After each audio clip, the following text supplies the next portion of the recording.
अभी तो वैदिक का ही पोर्शन चल रहा है सर, पराशरी ही चल रही है, तो वो तो सब वैसे मुझे आता है, लेकिन यूं लगता आता है है। सर जितनी बार मर्जी रिवीजन हो जाए, बिकॉज ठीक है, ज्योतिष अब मैं एस्ट्रोलॉजी इज इंटरेस्टिंग सब्जेक्ट। थोड़ा सा मैं जो है प्रिडिक्शन के पार्ट पे आ जाता हूँ ना। तो कोई भी प्लेनेट जो है, अगर पहले भाव में बैठा है या दूसरे भाव में बैठा, जिस भाव का स्वामी जिस भाव में बैठा उसका फल तो देता ही देता है। जिस भाव का स्वामी है उसका फल भी वो देगा ही देगा। ठीक है। आ, जब आगे हम कॉम्बिनेशन पढ़ते हैं केपी में, तो उसमें तो आपको समझ में आता होगा कि आ जाएगा कि कोई प्लेनेट अगर दूसरे का स्वामी है, नवे का स्वामी है, सप्तम का में बैठ गया तो सप्तम का तो फल देगा ही, दूसरे का भी फल देगा। तो मतलब दो साथ है तो दो साथ विवाह का कारक होता है, विवाह करा देगा। अगर मान लीजिए कि वो चौथे में कोई प्लेनेट बैठा है और बैठ करके वो आठवें में चला गया, तो चौथे का स्वामी जो है आठवें में चला गया, तो आठवां भाव हमारे क्या है, बुरा भाव माना जाता है। तो फिर वो क्या करेगा कि उस प्रॉपर्टी से रिलेटेड आपको परेशानी में डाल देगा, है ना। प्रॉपर्टी का ही नुकसान करेगा, बाकी अन्य किसी चीज से आपको परेशान नहीं करेगा, क्योंकि उसका स्वामी जो है चौथे का है। तो प्रॉपर्टी तो देगा लेकिन आपको परेशानी के बाद मिलेगा, है ना। और वही चौथे का स्वामी अगर 12वें भाव में बैठा है तो प्रॉपर्टी पर खर्चा कराएगा, और चौथे का स्वामी जी 11वें भाव में बैठा है तो प्रॉपर्टी का लाभ देगा। तो इस प्रकार से हम उसे को रिलेट करेंगे, किस भाव का स्वामी है, किस भाव में बैठा हुआ है, उसका फल वो देगा। आप लोग इसके प्रैक्टिस में भी आप लोगों के होगा, लेकिन थोड़ा सा जो है इसको हम बता दे रहे हैं कि आगे दिक्कत ना हो। कुछ लोग नए भी जुड़े हुए हैं क्लास में। अब ठीक है, जो प्लेनेट दो भावों के स्वामी होते हैं वो दोनों भावों का फल देने में समर्थ होते हैं और देंगे ही देंगे। जैसे मान लिया हमने यहाँ एग्जाम्पल लिया कि बुध जो है 6th का और 9th हाउस का मकर लग्न में जो है स्वामी है। बुध जो है लॉर्ड है 6 का और 9th का, मकर लग्न है। तो 10 11 12 1 2 3, हाँ 6 का स्वामी है, मकर लग्न है, और छठे का स्वामी है और नवे का स्वामी है। तो ये हमें जॉब और लॉन्ग ट्रेवल देगा ना। छठा भाव क्या है, जॉब है, और जॉब ऐसी मिलेगी कि हमें दूर जाना पड़ेगा और वहां पे हमें जॉब मिलेगी, घर के पास नहीं मिलेगी। तो जॉब ऐसी मिलेगी, इसमें लंबी लंबी यात्रा भी करना पड़ेगा, हमें दूर जाकर के जॉब करना पड़ेगा। तो 6 और 9। और उसी प्रकार से अगर मान लीजिए बुध जो है तीसरे और छठे का स्वामी है, तीसरे छठे स्वामी कब होता है, मेष लग्न में होता है। ठीक है, 1 2 3, हाँ मेष लग्न में होता है। तब ये क्या होगा कि ये छोटी मोटी यात्रा देगा। और छठा भाव हमारा क्या है, लिटिगेशन का है। तो छठा भाव हमारे कर्जे का भी है, छठा भाव हमारे रोग का भी है। तो 3 भाव बुरा माना जाता है और छठा भाव भी बुरा, तो 2 बुरे भावों का स्वामी होकर के ये बुरा फल ही देगा। और बस ये यहाँ देखना हमें कि ये अगर 11वें भाव में बैठ गया, बुध जो है 11वें भाव में बैठ गया, तो फिर ये अच्छा हो जाएगा। यही बुध अगर 8वें में बैठ गया तो बुरा फल देगा निश्चित रूप से। तो हम कहते हैं कि भाई ये प्लेनेट आया है, ये हमें बुरा फल देगा कि अच्छा फल देगा, कैसे समझेंगे। तो तीसरा बुरा भाव है, छठा बुरा भाव है। तो छठा भाव रोग का भी है, छठा भाव नौकरी का भी है। लेकिन वो 8वें में बैठेगा तो 8वें में बैठेगा या 12वें में बैठेगा तो रोग दे देगा, और 11वें में बैठेगा तो नौकरी दे देगा। तो इस तरह से इसे हम कोरिलेट करेंगे। तो हमें जो विवाद भी देगा, झगड़े फंसाएगा, कोर्ट केसेस कराएगा, और छोटी मोटी यात्रा भी करवाएगा उसी कारण से। सर एक चीज पूछना था खाली। हाँ अर्चना जी बताइए, ये पूछिए। ये मतलब जैसे छठे और 8वें में आपने जो बुध कहा है ना खराब, तो मतलब कि वो नंबर बैठेगा 3 या 6 या बुध ग्रह बैठेगा तो देगा, मतलब ये दो बात अलग हो गई ना। मैंने बता दिया, मेष लग्न हो, ठीक है। हाँ तो मेष लग्न में तीसरे का स्वामी बुध हुआ। हाँ मेष के बाद मेष वृषभ मिथुन, मिथुन का स्वामी बुध होता है, और कन्या का स्वामी बुध होता है। तो मेष लग्न हो, तीसरे का स्वामी और छठे का स्वामी बुध होगा। तो अगर ये बुध अष्टम भाव में बैठेगा तो आपको हेल्थ संबंधी समस्या देगा। ठीक है, अगर ये हेल्थ देगा या फिर आपको किसी न किसी बीमारी, किसी न किसी केसेस में फंसा देगा। अगर ये 12वें में बैठेगा तो रोग जरूर देगा। 8वें में बैठेगा तो आपको केसेस दे सकता है, 12वें में बैठ करके केसेस दे सकता है, या फिर आपको रोग में फंसा सकता है ना। क्योंकि 12वां भाव हमारा रोग का भी है, हॉस्पिटल का भी है, और 12वां जेल का भी है, केस में फंसा के जेल भी डाल सकता है। और छठा भाव हमारे कोर्ट केसेस का है, 12वां जेल का है। तो कोर्ट केसेस का हमें जेल भी हो सकता है, ना। लेकिन अगर वही बुध 11वें भाव में बैठ जाए या 10वें में बैठ जाए तो हमें नौकरी दे देगा, क्यों? छठा भाव नौकरी का भी है, 11वां भाव लाभ का है, 10वां भाव प्रोफेशन का है।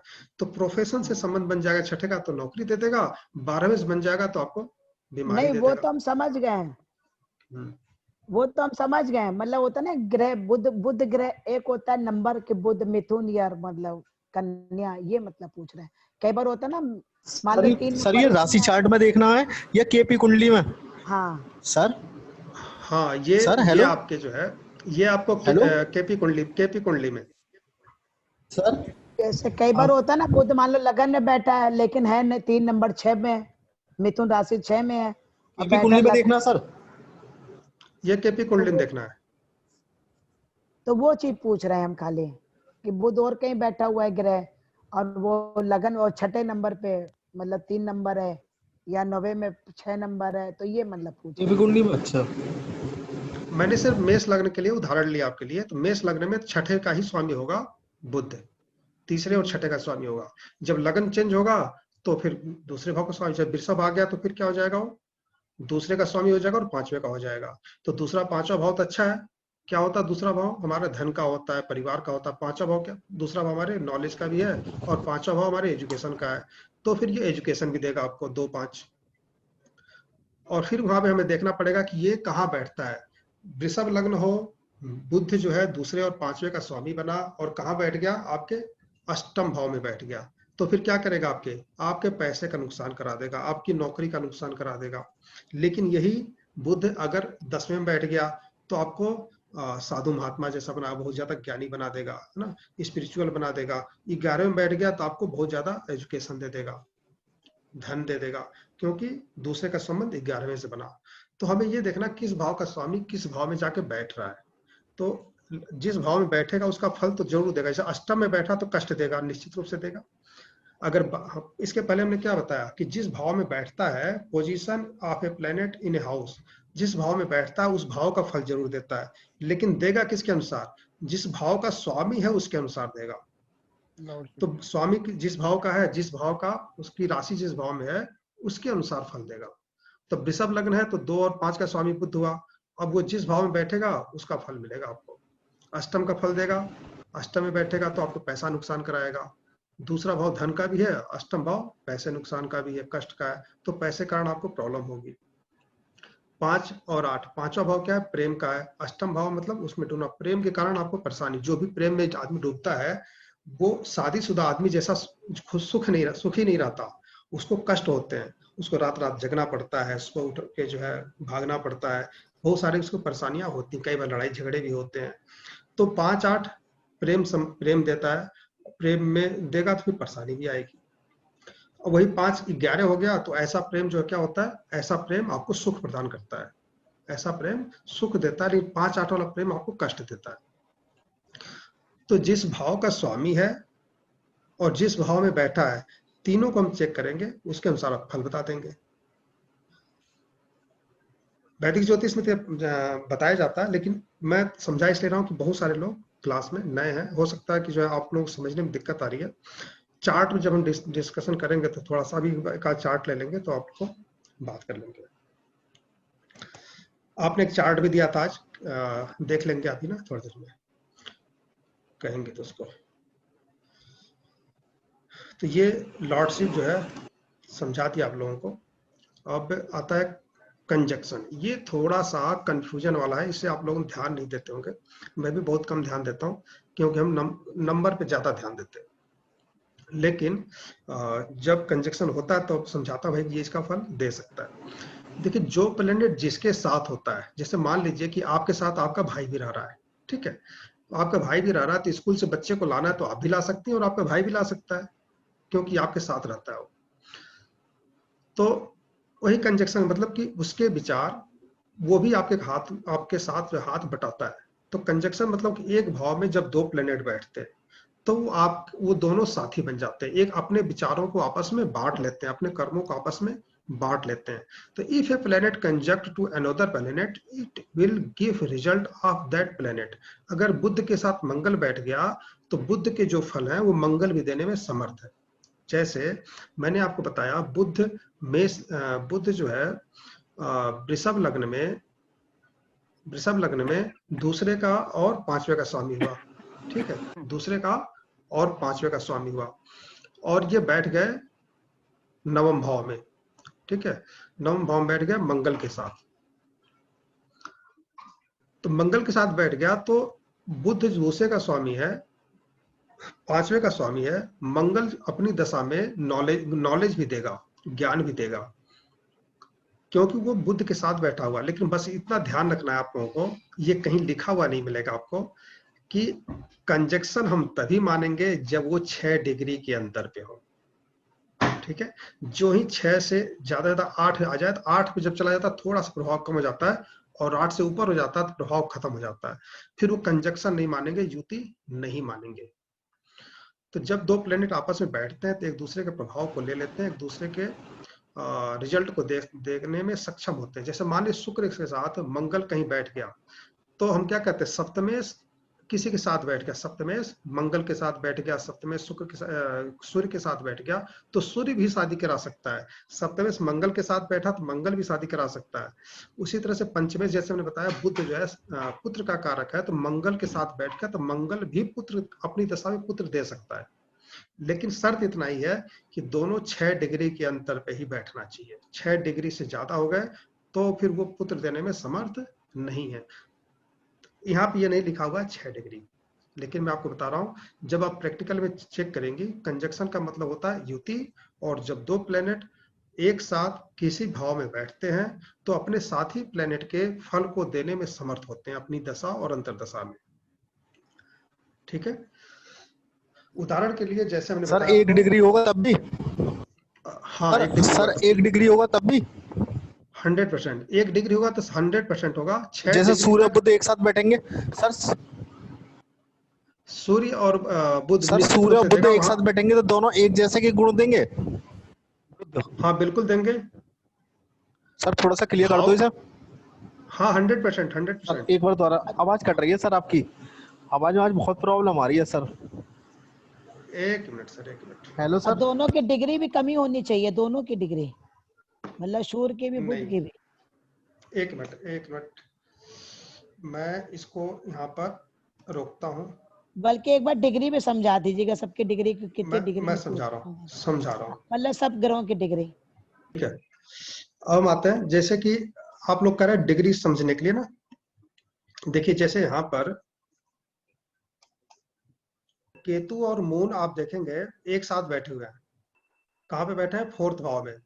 तो 4th भाव में केतु और मून बैठे हुए हैं। ये डिग्री देखिए, यहाँ पे 24 डिग्री है और 28 डिग्री है। तो ये एक दूसरे को फल को देने में समर्थ होते हैं। और चौथे भाव से हम क्या क्या देखते हैं?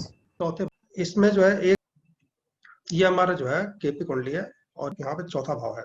तो चौथा भाव हमारा कारक होता है प्रॉपर्टी का। जो अपनी दशांतर दशा में चंद्रमा तो दे सकता है, केतु भी देगा।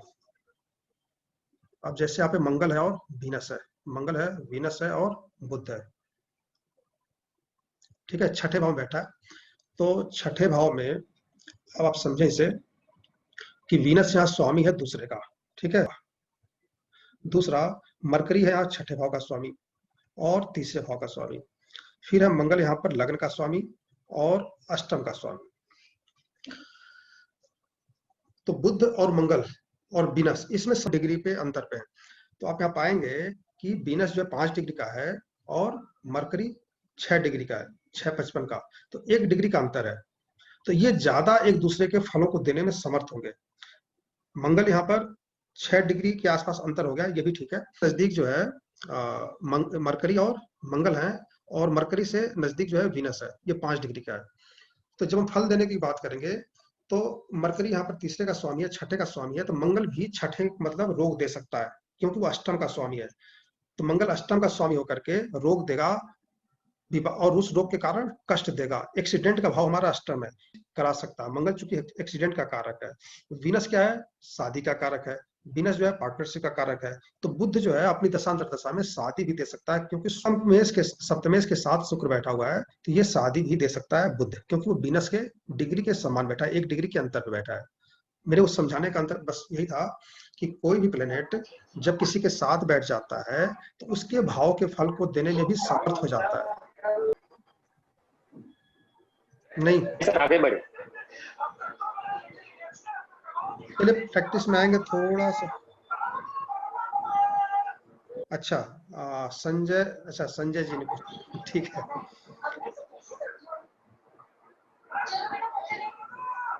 संजय जी ने पूछा है महादशा में भावेश के फल मिलेंगे या कारक के? महादशा में भावेश के फल मिलेंगे या कारक के? महादशा में भावेश के फल मिलेंगे निश्चित रूप से। सर अगर इन कंजक्शन के नक्षत्र अलग अलग हो तो भी युति मानी जाती है?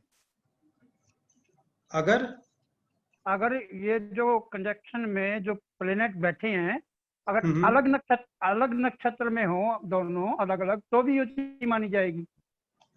हाँ बिल्कुल मानी जाएगी। डिग्री बस हमें ये देखना है 6 डिग्री 7 डिग्री 8 डिग्री के अंतर पे हो बस। नक्षत्र भले ही अलग हो। हाँ नक्षत्र भले ही अलग हो। Thank you sir. बाकी ज्योतिष का विशेष पार्ट है, इसको थोड़ा सा आप लोग समझेंगे तो आसानी रहेगी।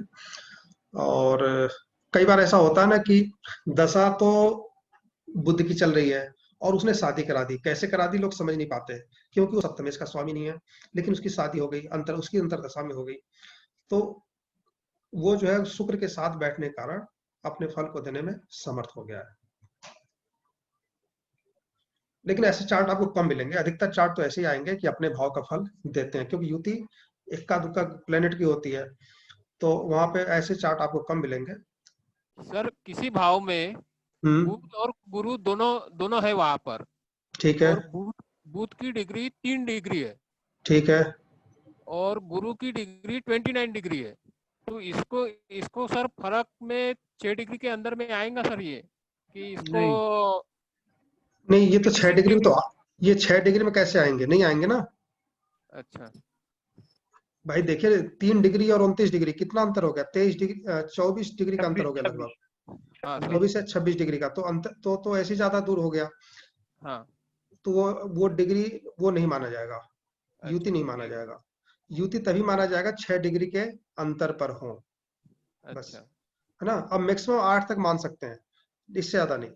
6 डिग्री नियम है, और इसको आप प्रैक्टिस में आप चेक करेंगे। आप तो काफी इस लाइन में आगे बढ़े हुए हैं, प्रयास कीजिएगा, इसको चेक कीजिएगा, मिलेगा आपको। सर 2 ग्रह एक ही डिग्री में हैं तो दोनों एक दूसरे का कार्य करेंगे क्या? 100%। देखिए दो, जो मैंने आपको क्या कहा, 2 भाई हैं या 2 मित्र हैं, अगर एक साथ एक घर में रहते हैं, तो मैं कंप्यूटर पे काम कर रहा हूँ, ठीक है, मेरे पास टाइम नहीं है, मैं कहूंगा यार मेरे जा रहा हूँ बाजार, 10 मिनट का काम है, जरा तुम कर दो, वो कर देगा? करेगा कि नहीं करेगा? तो जब 2 लोग होते हैं तो एक दूसरे के काम में हाथ बटाते हैं। दोनों दुश्मन होंगे तो भी सर? दोनों दुश्मन होंगे तो भी जी भाई, दोनों दुश्मन होंगे तो एक घर में रहेंगे नहीं, है ना। और अगर दोनों के दुश्मन का मतलब क्या होता है? विचार नहीं मिलते। एक इंजीनियर और एक डॉक्टर है, दोनों के विचार नहीं मिलते ना। एक जो है एक मल्टीनेशनल कंपनी में मैनेजर है और एक जो है सुपरवाइजर कहीं छोटे कंपनी में, लेकिन वो दोनों की अलग अलग सोसाइटी है, लेकिन जो काम कर सकते हैं वो निश्चित रूप से करेंगे। अगर खाना बनाना है, कपड़े धोना है, सुखाना है या झाड़ू लगाना है, तो एक तो मिला जुला काम हुआ, एक पर्सनल काम हुआ कि भाई मैं बाजार जा रहा हूँ और तुम्हारा कुछ सामान लाना और ले दूंगा, सही है। तो उसी तरह से एक दूसरे के जो कार्य हैं वो करने में समर्थ होते हैं और उस कार्य को कर देते हैं। लेकिन युति बहुत कम प्लेनेट में पाई जाती है जो 6 डिग्री के अंदर। ध्यान रखिएगा, युति तो दिखती जरूर है, लेकिन वो 10 डिग्री 12 डिग्री 15 डिग्री की होती है। 6 डिग्री 7 डिग्री 8 डिग्री के अंतर पे अगर कोई प्लेनेट की युति है तो वो कम होती है और उसी का फल मिलता है, उसी को हम युति मानेंगे। अब उसका मतलब ये हुआ कि जब ज्यादा डिग्री बढ़ जाती है तो उसका प्रभाव हमें देखने को नहीं मिलेगा। बाकी जब हम प्रैक्टिस में उतरेंगे तो अब इस चीज को आप लोग नोट कर लीजिए और वहां पर चेक भी करते जाइएगा। डिग्री हो तो क्या होता है? ज्यादा डिग्री हो तो हाँ अर्चना जी, हाँ ज्यादा डिग्री है तो क्या होता है? फल कैसे देते हैं? अलग अलग देंगे। अगर 8 डिग्री या 10 डिग्री से ऊपर के प्लेनेट की है, अगर एक साथ बैठे हैं और एक की 10 डिग्री है, दूसरे की जो है 25 डिग्री है, 15 डिग्री का अंतर हो गया, तो वो हाँ जी। एक दूसरे के फल को देने में समर्थ नहीं होते। वो अपना अपना फल ही देंगे, अपने अपने भाव का फल देंगे। वो अपने अपने भाव का फल देंगे। लेकिन अगर एक साथ बैठे हुए हैं, 2 डिग्री 3 डिग्री का अंतर है, तो वो दोनों ही 10 डिग्री पे हो सर। सर सर, यदि दोनों ही अलग अलग भाव में बैठे हुए हैं और डिग्री लगभग समान है तब? अगर अलग अलग भाव में बैठे हैं, यदि अलग अलग भाव में बैठे हुए हैं और डिग्री लगभग समान है, नहीं, तो वो तो अलग भाव हो गया। वो कहाँ से माना जाएगा युति? वो तो भाव चेंज हो गया ना। जी, जैसे जी। मान लीजिए कि कोई फ्लैट है, ठीक है, तो फ्लैट का मतलब कि एक फ्लैट जो होता है एक भाव हुआ, दूसरा फ्लैट दूसरा भाव हुआ। तो वो अपने किचन में बैठा हुआ, हम अपने किचन बैठे, हम अपना काम करें, वो अपना काम कर रहा है, तो वो अलग अलग भाव हो गया। वो अपना अपना काम करेंगे, वो आपका काम नहीं करेंगे। वो डिग्री वाइज जब एक साथ होते हैं, एक भाव में होते हैं, तभी वो आपका काम करेंगे, अन्यथा नहीं होगा। अगर भाव चेंज हो गया, समझिए दूसरा मकान हो गया, दूसरे मकान में रह करके वो आपका साथ नहीं देगा। ठीक है, तो इसको मुझे लग रहा है समझने में कहीं दिक्कत हो रही है आप लोगों को। एक भाव में होना चाहिए। जैसे मेष में है तो मेष में होना चाहिए, वृषभ है तो वृषभ में होना चाहिए, मिथुन है तो मिथुन में होना चाहिए, कर्क है तो कर्क में होना चाहिए, और दोनों की डिग्री 6 डिग्री के अंतर पे होना चाहिए मैक्सिमम, बस, इससे ज्यादा नहीं। और मान लीजिए कई बार होता है 7 डिग्री 8 डिग्री, तो वहां पे अनुमान आप लगा सकते हैं कि हाँ ये काम कर देगा, लेकिन 6 डिग्री पे आप कॉन्फिडेंस से कर सकते हैं। और 8 डिग्री से ऊपर हो गया तो आप सोच ही नहीं सकते उसके बारे में। ठीक है, तो 1-2 डिग्री थोड़ा सा जो से मान सकते हैं। आगे बढ़ते हैं।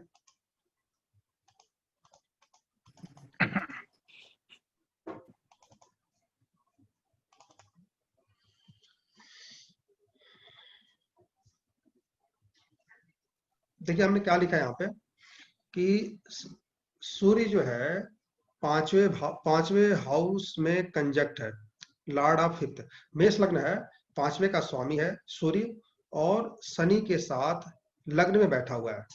तो शनि की जब दशा आएगी तो वो भी पुत्र देने में समर्थ है। 5वां भाव पुत्र भाव है, 5वां भाव प्रेम है, तो शनि अपने दशांतर दशा में प्रेम को दे सकता है, क्योंकि वो सूर्य के साथ बैठा हुआ है। ठीक है, शनि जो है एजुकेशन को सपोर्ट करेगा, क्योंकि वो सूर्य के साथ बैठा हुआ है। शनि पुत्र दे सकता है क्योंकि वो सूर्य के साथ बैठा है, लेकिन ध्यान रखना है नहीं होना चाहिए दोनों का डिग्री में अंतर। ठीक है,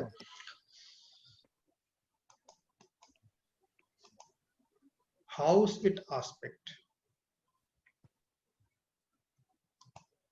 हाउस आस्पेक्ट। देखिए यहाँ पे आस्पेक्ट का मतलब आप दृष्टियों से ही समझे। ठीक है, एक प्लेनेट, जैसे मान लीजिए कि हम जहाँ रहते हैं, हमारे सामने कोई रहता है, तो हम एक दूसरे को देखते हैं, तो कई बार हम सब्जियों का आदान प्रदान भी कर लेते हैं, है ना। कई बार हमारे बच्चे के पास ड्रेस नहीं है, तो हम, पता है भाई सामने वाले के पास ड्रेस है हमारे बच्चे के लायक, उसकी आज छुट्टी है, तो उसका ड्रेस भी इमरजेंसी जो 26 जनवरी पे या कभी जो है स्पेशल पहना जाता है, तो हम ले लेते हैं। या कोई काम होता तो हमसे कहते थे करने के लिए। तो आस्पेक्ट का मतलब यही है कि सप्तम दृष्टि को हम ज्यादा महत्व देते हैं। बाकी गुरु मंगल और शनि की हमने आपको दृष्टियां बता दिया, मंगल की 4वीं और 8वीं होती है, और शनि की 3वीं और 10वीं, गुरु की 5वीं और 9वीं। तो एक कोई भी प्लेनेट कैपेबल है रिजल्ट देने के लिए हाउस के जिस भाव पे वो दृष्टि दे रहा है। जैसे हमने यहाँ पे लिया कि सूर्य जो है लगन में बैठा हुआ है, और इसकी दृष्टि कहाँ पे होगी? सप्तम पे होगी। तो सप्तम भाव क्या होता है? मैरिज का होता है। तो सूर्य अपनी दशांतर दशा में शादी करा देगा, सूर्य अपनी दशांतर दशा में शादी कराने में समर्थ होगा, क्योंकि सप्तम भाव विवाह का है। इसी प्रकार से अगर किसी से दृष्टि ले रहा है ना, यदि एक planet aspect by another planet, it also gives it's result. Like मेष लग्न है और 5वें का स्वामी सूर्य है, और शनि से जो है वो दृष्टि ले रहा कहीं भी बैठ करके, शनि जो है सूर्य को दृष्टि दे रहा है, तो शनि जो है बच्चे को देने में समर्थ हो जाएगा, क्योंकि सूर्य पंचम का स्वामी है। ठीक है, तो एक दूसरे को जब प्लेनेट देखते हैं तो एक दूसरे की क्षमताओं को थोड़ा बहुत देने में समर्थ होते हैं। तो होता क्या है कि ऐसा समय तभी आता है जब हमें सारी संभावनाएं खत्म हो गई हो। इस पे विचार हम कब करेंगे? दृष्टियों पे। जब सारी संभावनाएं खत्म हो गई, जैसे मान लीजिए शादी के बारे में विचार करना हो, बच्चे के बारे में विचार करना हो, तो हम क्या करते हैं कि 9 प्लेनेट में सबसे ज्यादा पॉजिटिव कौन सा है उसको हम ढूंढते हैं। ठीक है, पहले तो दशा देखेंगे, भाई इस दशा को किनारे किया, अंतर दशा और प्रत्यंत दशा में 2 प्लेनेट ऐसा ढूंढेंगे कि जो सबसे ज्यादा पॉजिटिव हो वही विवाह करा सकते हैं, तो फिर या फिर वही बच्चे दे सकते हैं। तो सबसे ज्यादा जो पॉजिटिव होता है उसको हम ढूंढते हैं। अगर मान लीजिए कि 8 के 8 प्लेनेट या 9 के 9 प्लेनेट निगेटिव हो गए, तब हम इस एस्पेक्ट का फायदा उठाएंगे, तब इस युति का फायदा उठाएंगे और उस प्लेनेट को एक्टिव करते हैं कि भैया तुम इस फल को दो। ये फल तभी देते हैं जब इनसे प्रार्थना करनी पड़ती, गुजारिश करनी पड़ती है। तो ये तब फिर इनके ऊपर हम निर्भर हो जाएंगे और फिर इनसे फल लेने के लिए हम, क्योंकि थर्ड पर्सन को हम कहते हैं, अगर मान लो घर से दूर कोई चीज हम जानते हैं तो हमारे काम को नहीं करता, पड़ोसी हमारे काम को कर देता है। उसी प्रकार से जो हमारी युति है, जो हमारी दृष्टि है, उस प्लेनेट को हम काम लेने में समर्थ हो सकते हैं थोड़े से प्रभाव। यहाँ पर हम क्या होता है, ये कंफ्यूजन के प्लेनेट होते हैं और यहाँ पर हम उपायों द्वारा काम चलाते हैं। तो इनको हम एक्टिव करके थोड़ा बहुत, अगर इनमें भाव एक्टिव है तो हम इनको काम इनके द्वारा हम काम करा सकते हैं। तो यहाँ पर इसमें डिग्री नहीं देखते हैं, इसमें डिग्री नहीं देखते हैं जब एक दूसरे काम कराते हैं? दृष्टि में? हाँ जी, नहीं, दृष्टि में डिग्री नहीं देखेंगे, दृष्टि में डिग्री नहीं देखेंगे। देखा जाए तो यहाँ भी 6 डिग्री, 7 डिग्री, 8 डिग्री का फार्मूला लग सकता है। हाँ बोलिए। दृष्टि में भाव देखेंगे। दृष्टि में भाव देखेंगे, हाँ। दृष्टि में भाव देखेंगे। दृष्टि में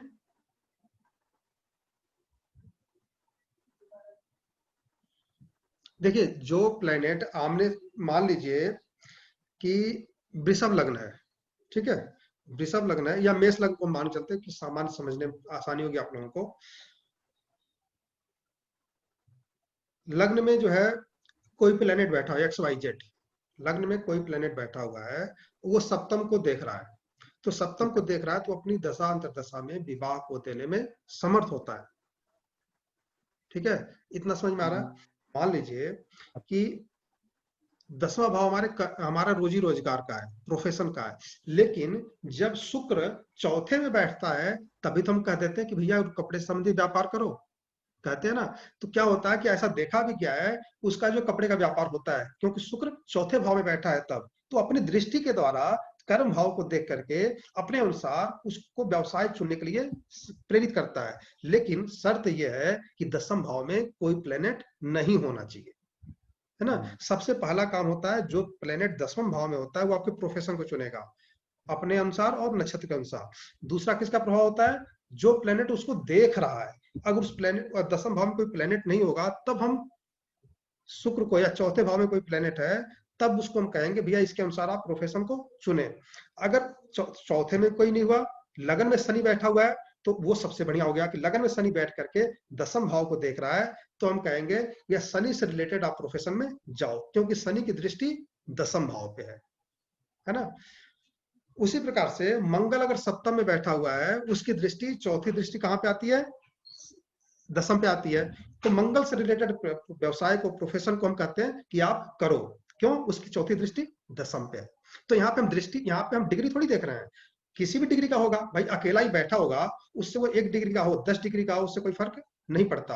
अच्छा, एक चीज ध्यान रखिएगा, दृष्टि और युति, हमें दृष्टि और युति लग्न कुंडली में देखनी है, कहीं कंफ्यूजन ना हो आप लोगों को। दृष्टि और युति लग्न कुंडली में देखनी है, ठीक है। इसको नोट कर लीजिएगा कि जब भी हम दृष्टि देखें कुंडली से देखेंगे, ठीक है, और युति जब देखेंगे हमेशा लग्न कुंडली से देखेंगे। ठीक है। लेकिन जैसे किसी ने पूछा कि किस भाव का फल देगा वो, तो केपी कुंडली का जो भाव बताता है कि इस भाव का स्वामी है, इस भाव का स्वामी है और इस भाव में बैठा हुआ है, तो वो तो हमारा केपी कुंडली में चार्ट बन के आ जाएगा। लेकिन युति, 2 प्लेनेट की युति हम लग्न कुंडली से देखेंगे, और दृष्टि किस किस भाव को प्लेनेट देख रहा है वो हम लग्न कुंडली से देखेंगे। केपी कुंडली उसमें कहीं भी मान्य नहीं है। ठीक है।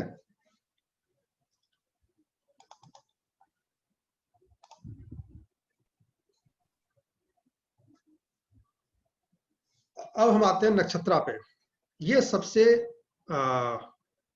पूरा हमारा ज्योतिष जो है, जो हम आगे 4-5 महीने 3-4 महीने जो भी हम पढ़ेंगे वो इसी के बेस्ड होगा, नक्षत्र पे।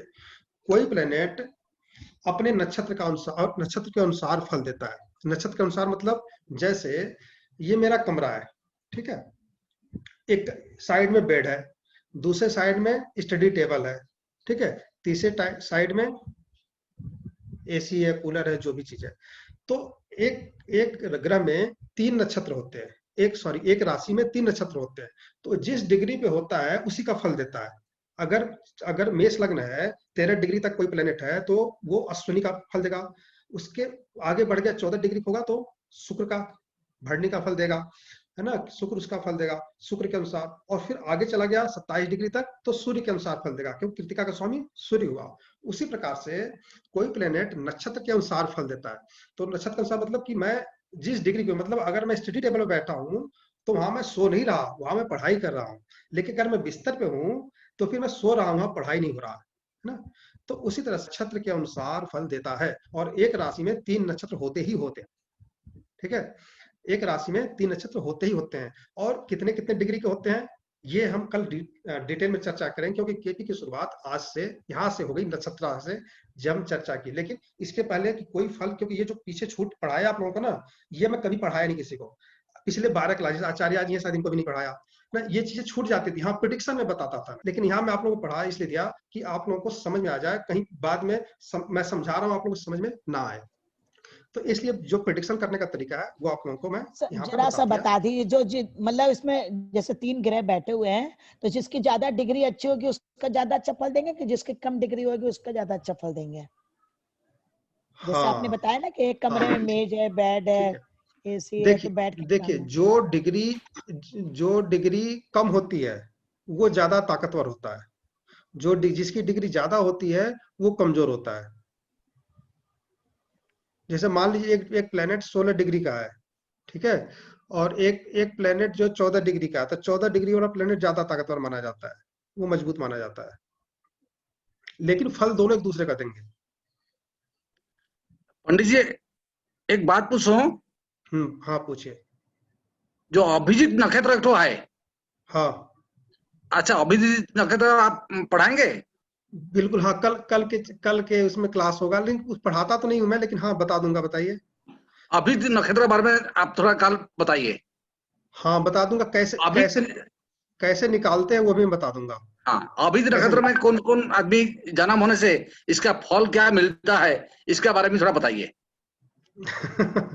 अभिजीत नक्षत्र हमेशा शुभ माना जाता है, कि कोई भी, अगर कोई आपको नक्षत्र न मिल रहा हो तो अभिजीत नक्षत्र निकालिए, कितने बजे से कितने बजे तक है, कोई भी काम करना हो शुरू कर दीजिए। शुभ, सबसे शुभ माना जाता है। अभिजीत नक्षत्र में जन्म हुआ था भगवान राम का, अभिजीत नक्षत्र में जन्म हुआ था भगवान कृष्ण का, ठीक है। तो ये दोनों लोग ये लोग जीवन भर कष्ट पाए, है ना। अभिजीत नक्षत्र हमारे एक मौसा जी हैं, उनका जन्म हुआ था, वो भी जो है 16 साल की उम्र के बाद से कष्ट ही कष्ट पाए काफी दिनों तक। तो अभिजीत नक्षत्र एक मूल नक्षत्र की तरह मानिए कि उसमें व्यक्ति थोड़ा बहुत कष्ट तो पाता है, लेकिन बहुत सुखी रहता आगे चल करके, और सुनाम भी कमाता है। हाँ, और सुनाम भी कमाता है। हाँ, नाम भी कमाता है, बहुत सफल होता है। मतलब उनके जैसा सफल अभी अपने बिरादरी में बहुत कम लोग हैं।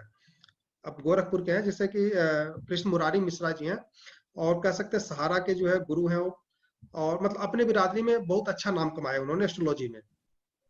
पर अभी भी आज के टाइम भी 8-10 आदमी उनके पास बैठे ही रहते हैं प्रेडिक्शन के लिए, लाइन लगा के, जैसे डॉक्टर के पास बैठे रहते हैं ना, कि भैया एक गया तो दूसरा आया, दूसरा गया तीसरा, 10 मिनट 15 मिनट 20 मिनट जो भी टाइम लोग लेते हैं, लेकिन 4 लोग 5 लोग बैठे मिलेंगे जब भी आप जाएं।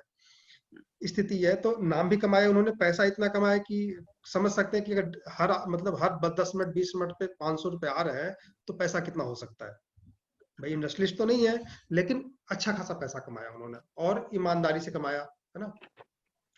तो नाम भी होता, लेकिन अभिजीत नक्षत्र में भगवान राम का जन्म हुआ था, अभिजीत नक्षत्र में भगवान कृष्ण का जन्म हुआ था। उनका रात को 12 बजे, इनका दिन के 12 बजे, और लगभग 12 बजे के 15 मिनट आगे 15 मिनट बाद तक अभिजीत नक्षत्र होता है। लेकिन कैलकुलेशन का सिस्टम है वो आगे बढ़ता रहता है। कई बार होता है कि 11:55 से लेकर के 12:25 तक हो गया, ऐसा भी होता है। तो कैलकुलेशन आपको निकालने आना चाहिए, वो मैं बता दूंगा आपको, ठीक है। अभिजीत नक्षत्र कैसे निकालते, क्योंकि वो पंचांग में कई बार लिखा मिलता भी है, लेकिन वो बनारस के हिसाब से मिल गया। मान लीजिए अभिजीत नक्षत्र दे दिया, लेकिन आपके उड़ीसा में उसका टाइम अलग होगा, दिल्ली में अलग टाइम होगा, बॉम्बे में अलग टाइम होगा, तो कंफ्यूजन होगा। तो आप अपने स्टेट के हिसाब से, अपने डिस्ट्रिक्ट के हिसाब से उसे निकाल सकते हैं, वो मैं सिस्टम बता दूंगा। कुछ कठिन नहीं है। सूर्योदय को लिया, सूर्यास्त को लिया, दोनों को टोटल किया, 2 से माइनस कर दिया, ठीक है। 2 से माइनस कर दिया, जितना आया सूर्योदय में जोड़ दिया, जो टाइम आया उसके 15 मिनट पहले 15 मिनट बाद, बस अभिजीत नक्षत्र। सिंपल सा फॉर्मूला है, फिर भी मैं बना के चार्ट दे दूंगा इस पे, ठीक है, ताकि अच्छे से समझ सके आप लोग। सिंपल सा फार्मूला, बहुत कठिन नहीं है।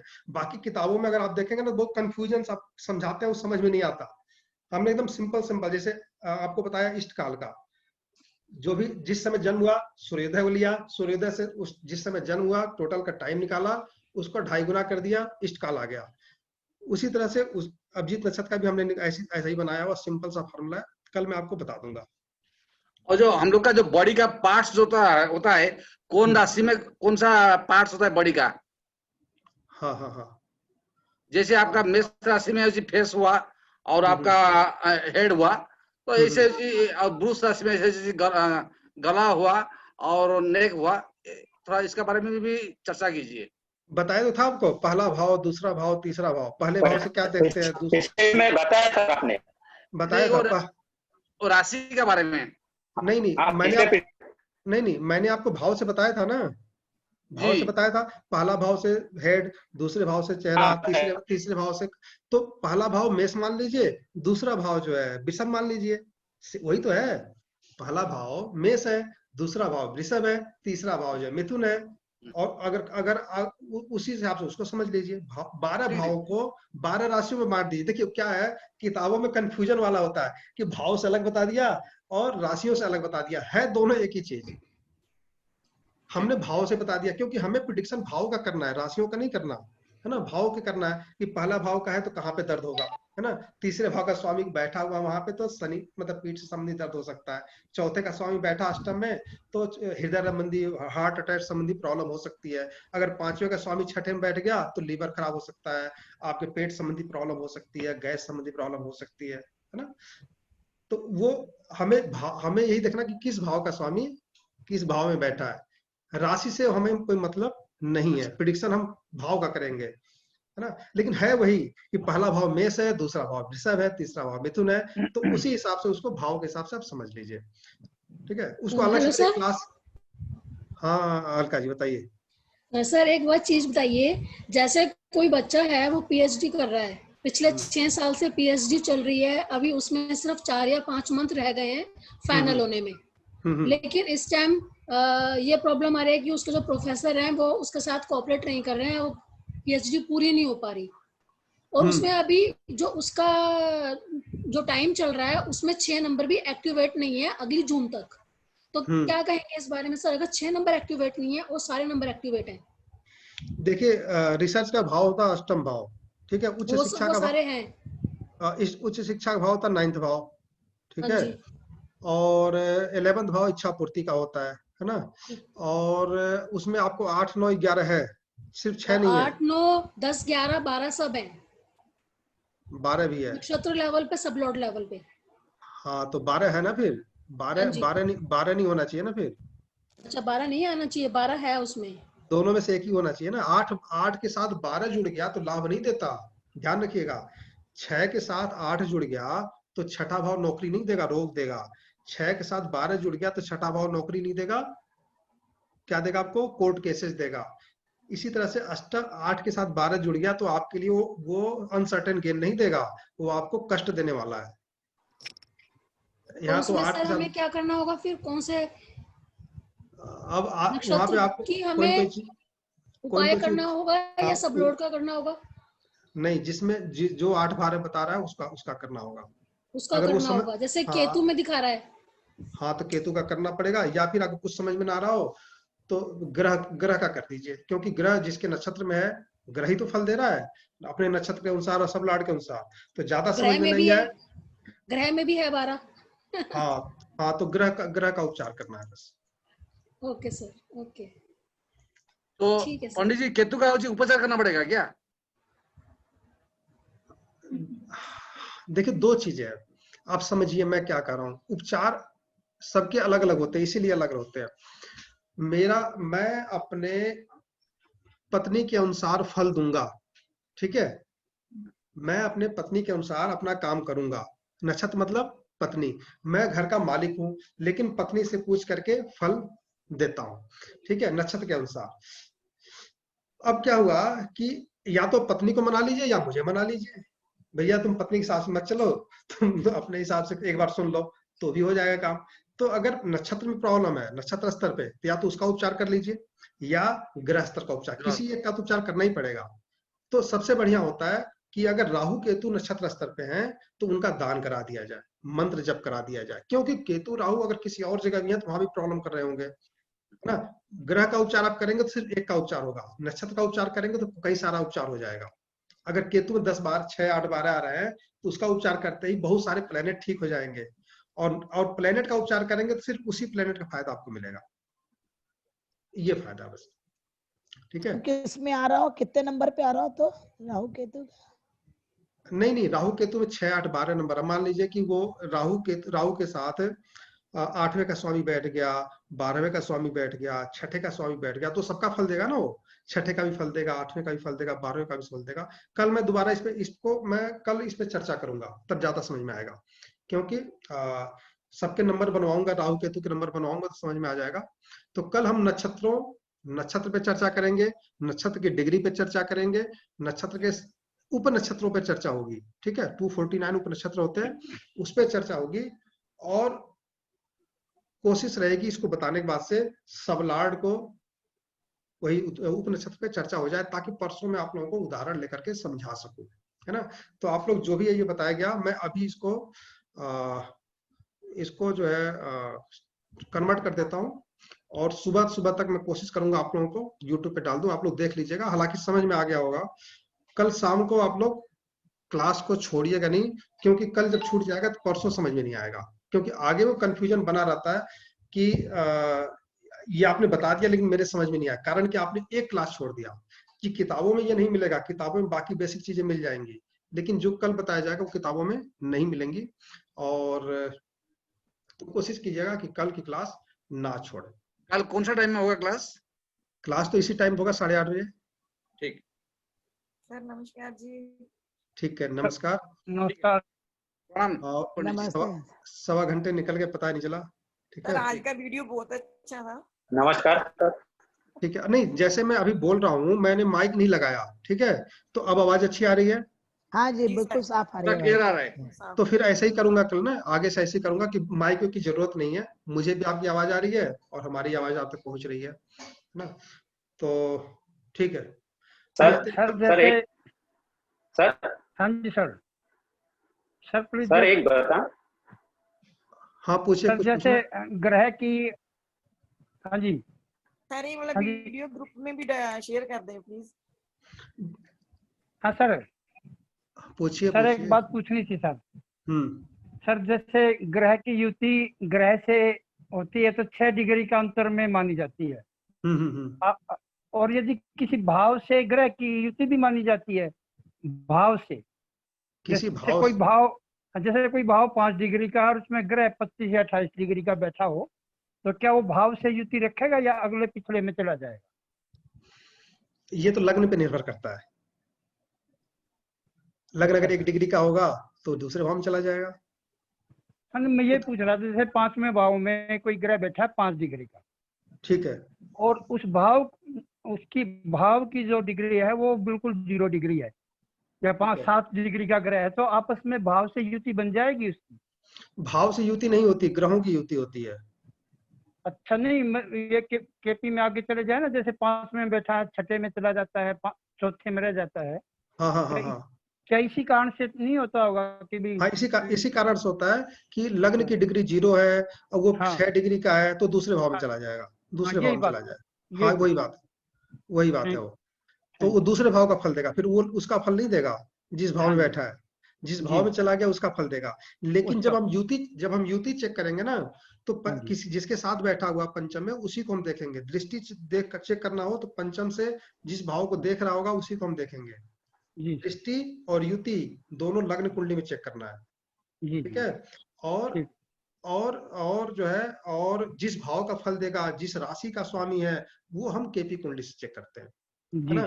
तो उसका तो हमें चार्ट बन के आ जाएगा। जैसे हमने आपको ना यहाँ पे देखिए,